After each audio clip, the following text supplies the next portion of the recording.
You're watching Fox 17's Tennessee Mornings, Middle Tennessee's local connection to breaking news, weather, and traffic. With Charlie Chase, Kelly Sutton, Nick Paranjape, Skywatch Weather with Craig Edwards, and live drive traffic with Brandy Malone. As Thomas Edison once said, the mind can be developed just as a set of muscles if one will only take the pains to do so. We're not using our muscle.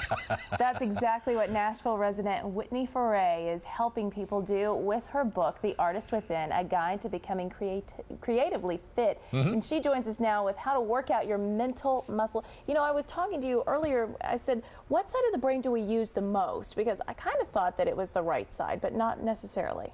No, what happens is we are very heavy on the left brain activity on a daily basis, because anything that's helping us to stay on schedule, on time, on task, get all our bills turned in on time, answer our emails, update our Facebook status, you know, all of that is left brain. So conscientious side. Yeah, it's the left brain voice that is going to be your knee-jerk reaction to anything that comes up. Why do we need to exercise the right side of the brain, specifically? Well, specifically, our minds were created with a right and a left for a reason. They are meant to complement each other perfectly. And, you know, 20 years ago, we had a lot more time to pursue, you know, people were out in the garden or they were doing things without running around. And so right now, our left brain muscle is this bulging, huge thing, and it's the loudest voice in our head, and our right brain is weak. And the thing is when it complements your left brain, it brings you completely present, where your left brain can be worried about the future or stress, or reminding you of your past failures and why you probably won't be able to do what it is you want to do. So you're saying you can get control of your life and make life better if you understand what's going on up here and kind of even out the Exactly. brainwaves. Okay. With an awareness of your left and right brain voice, you can understand, okay, I'm feeling overwhelmed and anxious right now because I am obsessed about the details and I'm worried about something that may not even possibly happen. So if I get into my right brain and do a creativity workout, I'm going to become present and I am going to latch on to what my big picture is. I'm not going to be so worried. So what are some of the creativity things that we can do? Because, you know, I'm looking at these and I'm thinking, I'm not an artist. I can't do anything like this. Whitney. I'm pretty bad. There's no doodles out there for me. How do these help you, Whitney? These are awesome. These are called the scribble drawings, or the drawing is energy. And what it does is it's like a snapshot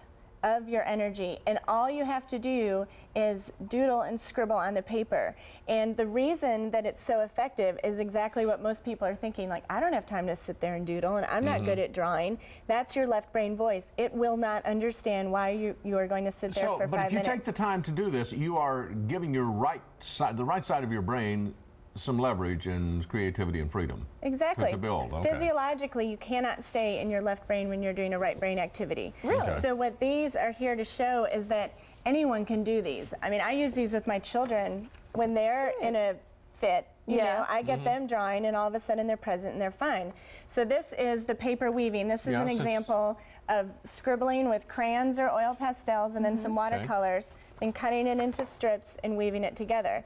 I've done this with corporations. They clear off all the paperwork on their table and the junk mail and the old memos, and they cut them into strips and weave them together and create this whole collaborative piece. What a great idea. Yeah, Oh, exactly. what's this? Okay, well, this is one of my dream collages, and this was as a result of a very stressful point in my life earlier this year. And I came home, I have 3 kids, I have a restaurant that I co-own with my business partner, Christy Chef, Rumors Wine Bar, and I tore out pretty pictures from a magazine. I told the kids, I go, give me 5 minutes. And I went from being mommy dearest to super mom. There you go. Same thing with the collage. It just gives your brain a chance to be creative. Exactly. And images are closer to your subconscious than words or verbal is. Now, Whitney, when you're doing this, do you need to be silent? Do you not need, you know, music or people talking to you or you talking to somebody else? Do you just need to be focused on what you're doing? Well, ideally, it would be great if you had your own quiet little space, but let's face it, most of us don't have that, you know. An interesting thing about this is that, again, it's how your mind works, so there's really no way for it not to work if you do the 5 minutes of activity. Music can be great. You know, anything that engages your senses is going to get you into your right brain. I use these creativity workouts because they go laser beam to the part of your mind where you're saying, oh, I can't do that, that's not me. You need to And do when it. I get people making art, it's like, okay, wow, well, what else can I do? It's fascinating. that. It's called The Artist Within, a guide to becoming creatively fit. Why not give it a chance? Understand what's going on in your mind and make life better. That's what it's all about, right, Whitney? Exactly. Thanks Good for job. coming in. This is Thank you interesting. so much. Very good.